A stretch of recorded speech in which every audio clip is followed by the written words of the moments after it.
2000-ഓളം വർഷം പഴക്കമുള്ള കേരളത്തിലെ പ്രധാനപ്പെട്ട 4 ശ്രീരാമക്ഷേത്രത്തിലൊന്നായിട്ടുള്ള തിരുവങ്ങാട് ശ്രീരാമസ്വാമി ക്ഷേത്രം.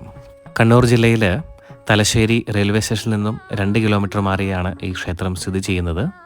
സങ്കീർണമായ കൊത്തുപണികൾ, ശിലാശില്പങ്ങൾ, ഗംഭീരമായ പ്രവേശന ഗോപുരം എന്നിവയാൽ അലങ്കരിച്ച പരമ്പരാഗത കേരളത്തിൻ്റെയും ദ്രാവിഡ ശൈലിയുടെയും സമന്വയം പ്രകടമാക്കുന്ന തിരുവങ്ങാട് ശ്രീരാമസ്വാമി ക്ഷേത്രം അതിൻ്റെ ഉജ്ജ്വലമായ വാസ്തുവിദ്യാ സൗന്ദര്യത്താൽ ആകർഷിക്കപ്പെടുന്നു.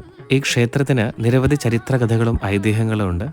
ടിപ്പു സുൽത്താൻ്റെ സൈന്യം 18-ാം നൂറ്റാണ്ടിൻ്റെ മധ്യത്തിൽ മലബാർ അധിനിവേശവേളയിൽ ഇതിൻ്റെ ചില ഭാഗങ്ങൾ കേടുവരുത്തുകയും അതിൻ്റെ ബാക്കി ഭാഗങ്ങൾ ഇപ്പോഴും നമുക്കിവിടെ കാണാൻ സാധിക്കും. പരമ്പരാഗത കൊത്തുപണികളും ചുവർ ചിത്രങ്ങളും കൊണ്ട് സമ്പന്നമാണ് ഈ ക്ഷേത്രഘടന.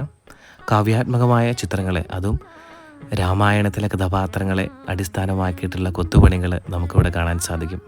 ഈ ക്ഷേത്രവിഗ്രഹം പ്രതിഷ്ഠിച്ചത് മഹാനായ പരശുരാമനാണെന്ന് വിശ്വസിക്കപ്പെടുന്നു. എന്നാൽ ഐതിഹ്യങ്ങൾ പറയുന്നത് അഗസ്ത്യമുനിയുടെ ശിഷ്യനായ ശ്വേതമുനിയാണ് ഈ ക്ഷേത്രം സ്ഥാപിച്ചതെന്നാണ്. ശ്വേതമുനി മഹാനായ ശൈവ ഉപനിഷത്ത് ഗുരുവായ ശ്വേതകേതുവാണ് ഐതിഹ്യത്തിലെ ശ്വേതമുനി എന്നാണ് മറ്റൊരഭിപ്രായം. കൂടാതെ ഉപദേവതകളായ ഗണപതി, ഹനുമാൻ, ദക്ഷിണാമൂർത്തി, മഹാവിഷ്ണു, ധർമ്മശാസ്താവ്, സുബ്രഹ്മണ്യൻ, ഭദ്രകാളി, നാഗദൈവങ്ങൾ എന്നിവർക്കും പ്രതിഷ്ഠകളുണ്ട്.